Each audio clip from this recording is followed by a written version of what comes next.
যেমন এই যে উমাইয়াদের কথিত খলিফা তারা, যদিও উমাইয়াদের মধ্যে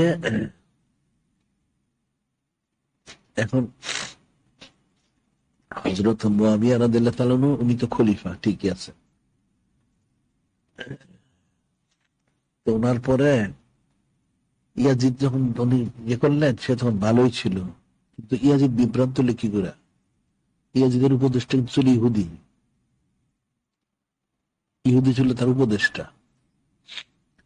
এইগুলি তাকে বিভ্রান্ত করছে, যা যা করার সে করতে পারে, সে নিজে ধ্বংস হয়ে গেল। সে ধ্বংস হওয়ার পরে তার ছেলে, দ্বিতীয় মুয়াবিয়া তাকে বলা হয়েছে। সে আবার খুব পরেশগার আল্লাহওয়ালা ছিল, তাকে খলিফা, সে 8 মাস ছিল, সে ছেড়ে দিচ্ছে, কথা আমি এই খেলাফত আমি চালাবো না। যে খেলাফতের থেকে আহলে বাইত শরীফ অনেক জুলুম করা হয়, এই খেলাফত আমি চালাই না, সে ছেড়ে দিল। সে অনেক কান্নাকাটি করছে, ইস্তিগফার তওবা করছে, ইয়াজিদের বিরুদ্ধে সে বলছে।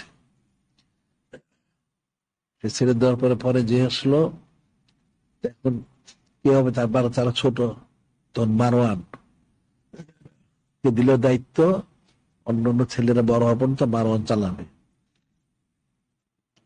মারওয়ান তো দুরন্দর, সে খলিফা হয়ে সে করলো কি, খলিফার আবার ওই ইয়ে করে আর কি, ওসিয়তনামা লেখে, তারপরে কে হবে।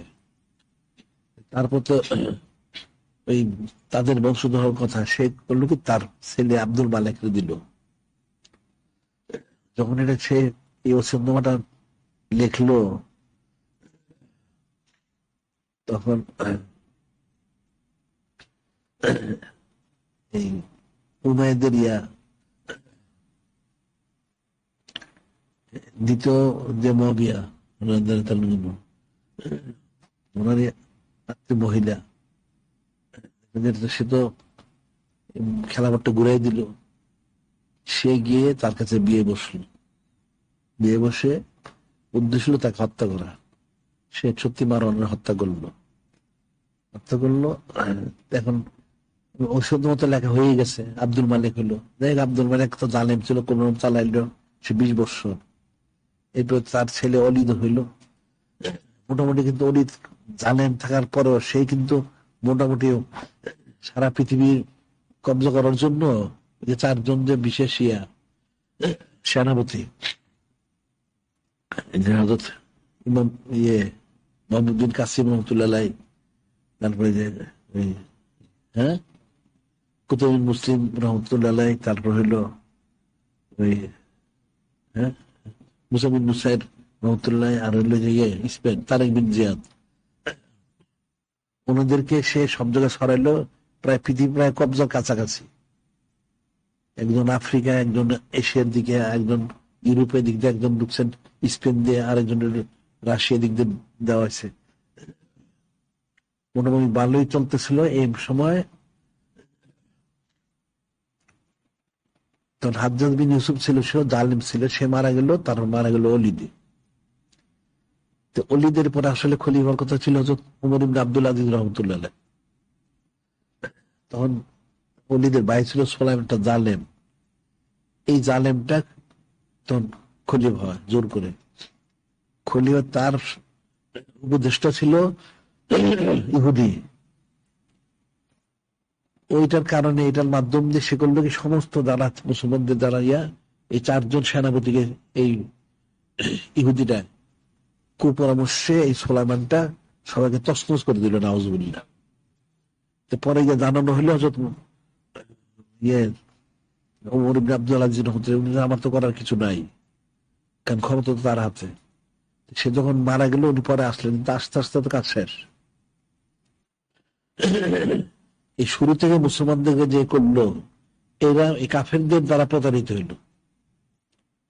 ইয়াজিদ যেমন হইল, ধ্বংস হয়ে গেল, ঠিক এই সুলাইমানটা এই কাজটা করলো, করে মুসলমানদের ক্ষতি করলো। এই প্রত্যেক এরপরে পুরো ইতিহাসে দেখবো সব জায়গায় যে সমস্ত মুসলমানদের শাসক কাফের মুশরিকদেরকে প্রাধান্য দিছে, এরাই ক্ষতিগ্রস্ত হয়েছে। যারা প্রাধান্য দেয় নাই, তারা ক্ষতিগ্রস্ত হয় না। যেমন হযরত বাদশাহ আলমগীর রহমতুল্লাহ নেই, উনি কিন্তু কোনোদিন কোনো কাফেরকে প্রাধান্য দেন না। যে কোনো একটা লোককে কোনো একটা ক্ষমতায় দিতে হইলে উনি আগে বায়াত করেছেন। ইমাম মাসুম রহমতুল্লাহ ওনার শায়েখ করে সবক দিয়ে জিকির ফিকির শিখায় তারপরে তাকে দিচ্ছে। যার জন্য যে 50 বছর যিনি শাসন করলেন, সুন্দরভাবে করছেন, ওনার পরবর্তী সময় তারা এটা রাখে নাই।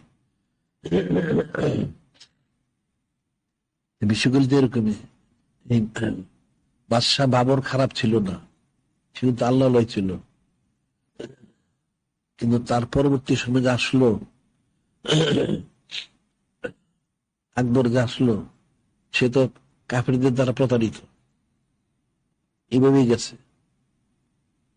যার জন্য দেখা গেল যে মুসলমানদের মূল বিষয়গুলি যে হারাই গেল, হারানোর পিছনে কারণ হলো কাফের মুশরিক। অর্থাৎ কাফের মুশরিকদের সাথে নিসবত কুরবত মহব্বতের কারণে মূল ফৌত হয়ে গেছে। ঠিক এখনো তাই হচ্ছে। এই যদি বলো যে সিরাজউদ্দৌলা একই জিনিস, যদিও সে শিয়া, তারা তো এই কাফের গুলি তাকে শেষ করছে, বা টিপু সুলতান কাফের গুলি শেষ করছে। এরকম সব জায়গায় হিসাব করলে দেখা যাবে যত জায়গায় মুসলমানদের ক্ষমতা হারাইছে মুসলমানরা, পিছনে আছে ওই মুশরিক নাহলে ইহুদি নাসারাগুলি। এগুলি মুসলমানদেরকে নানান মিথ্যা ধোঁকা দিয়ে মুসলমানদের বিভ্রান্ত করছে, মুসলমান তাদেরকে বিশ্বাস করছে। এই জন্য কোনোদিন কোন মুসলমানের জন্য কোন কাফেরকে বিশ্বাস করা জায়েজ নেই। আর একটা মুসলমান যত ফাসেকি হোক, মুসলমান মুসলমান, একটা মুসলমান সে যত ফাসেক হোক, ইমানদার, তাকে বোঝায় ঠিক করা যেতে পারে, কিন্তু একটা কাফেরকে তো ঠিক করা যাবে না। সে তো পুরো মুজাসসাম হাবিবুল্লাহ হুজুর পাক সাল্লাল্লাহু আলাইহি ওনাকে মানে না, নাউজুবিল্লাহ। তো তাকে তুমি ঠিক করবো কোত্থেকে? সে তো সারাদিন ওনার বিরোধিতা করতেছে। একটা মুসলমান ঠিক আছে ফাসেক, আমলের ত্রুটি আছে, এটার আমলের ত্রুটি থাকলেও এটা কিন্তু নূরে মুজাসসাম হাবিবুল্লাহ হুজুর পাক সাল্লাল্লাহু আলাইহি ওয়াসাল্লামকে মহব্বত করে। মুসলমান যেহেতু সে, সেই হিসেবে তো মুসলমানকে প্রাধান্য দেওয়া উচিত।